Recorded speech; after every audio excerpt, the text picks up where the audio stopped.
Hi, my name is Anthony Limbari, and our vulnerable population we'll be focusing on is those with physical disabilities.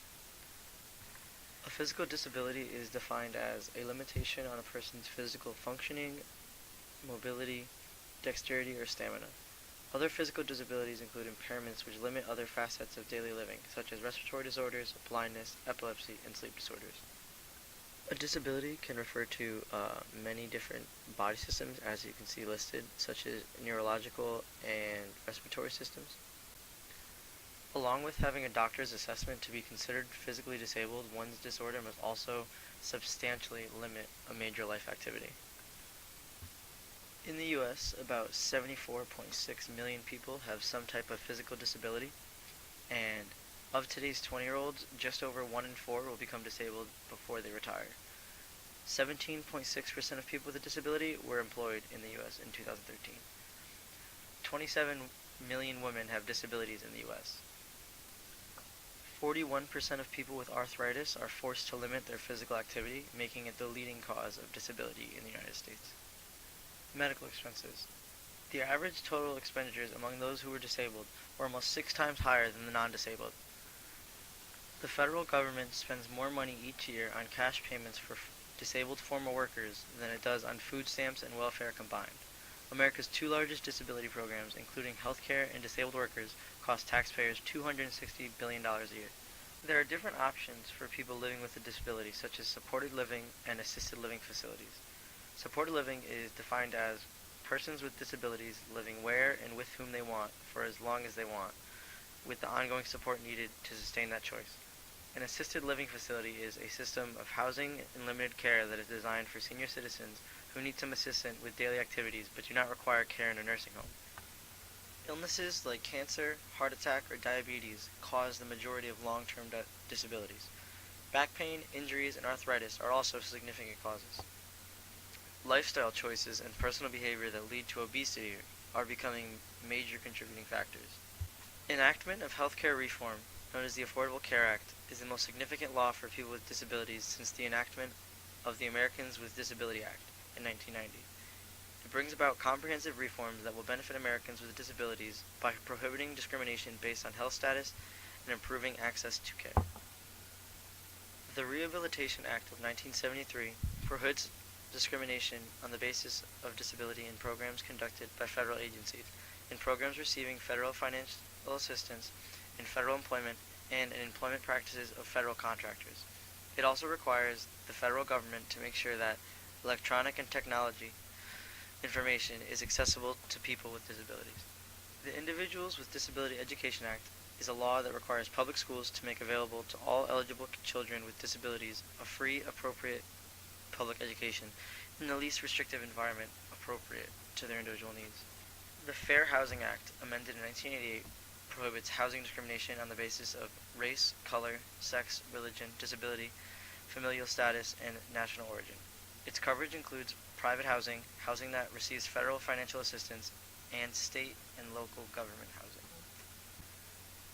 The Voting Accessibility for the Elderly and Handicapped Act of 1984 generally requires polling places across the United States to be physically accessible to people with disabilities for federal elections. This law also requires states to make available registration and voting aids for voters with disabilities and elderly voters. The Disabled Adult Child Benefit assists adults with qualifying disabilities who have a parent who is receiving Social Security, disability, or retirement insurance, or who is deceased and was insured for Social Security. The Air Carrier Access Act of 1986 prohibits discrimination in air transportation by domestic and foreign air carriers against qualified individuals with physical or mental impairments. There is the financial burden associated with getting health, education, and social services, buying or renting equipment and devices, making accommodations to the home, transportation, and medications and special food. However, knowing what services and programs one is eligible for and then working with the bureaucracy to certify that eligibility is another major challenge faced by families. The day-to-day strain of providing care and assistance leads to exhaustion and fatigue, taxing the physical and emotional energy of family members. There are a whole set of issues that create an emotional strain, including worry, guilt, anxiety, anger, and uncertainty about the cause of the disability, about the future, the needs of other family members, whether one is providing enough assistance, and so on. Family life has changed, often in major ways. Caretaking responsibilities may lead to changed or abandoned career plans. Female family members are more likely to take on caregiving roles and thus give up a change in their work roles. The disability can consume a disproportionate share of a family's resources of time, energy, and money, so that other individual and family needs go unmet. Overall, stress from these added demands of disability in family life can negatively affect the health and functioning of family members.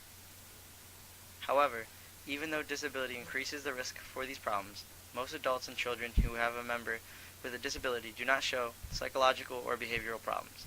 They have found ways to cope with this added stress in their lives, saying it even brought them closer as well. Meet Rashad. Rashad is a typical 16-year-old boy. He loves to listen to music and spends all of his free time perfecting his shot on the basketball court. He's also a great disc thrower. Rashad has a goal to play wheelchair basketball in college, and with a 6-foot wingspan, he's a top prospect. Today is fitness testing at Rashad's school. Like some teenage boys that I know, he may try to use his disability to get out of doing a certain activity. Will Rashad's teacher let him play the wheelchair card? Hey Rashad, how you doing this morning? Good, how are you, Coach? Hey, pretty good, man. You get a night's sleep? I did. All right, you have a good breakfast? I did. All right, man, we're doing exercise testing today, so come on in. All right, so first things first, we're gonna do some push-ups. I don't think I can really do the push-ups, Coach, because of the wheelchair. It's okay, man. I looked it up. We're gonna have some adaptations. It's gonna be a piece of cake. All right. So first things first, hop on up there first. Great job, teacher. Way to identify his ability level and adapt accordingly. You should be ready for your students too. Here are some tips to remember when working with a student who has a physical disability. There are a wide range of degrees and causes of physical disabilities. It is important to consider the ability level of each individual. One child who has spina bifida may not have the same characteristics as another child who has spina bifida. Handle each student and situation individually. Many people who have a physical disability use a mobility device to get around. This could be a wheelchair, walker, or cane. It is important to remember that a mobility device, especially when it is in use, should be considered an extension of the user's body. Never push someone who uses a chair or move a student's cane without first asking permission.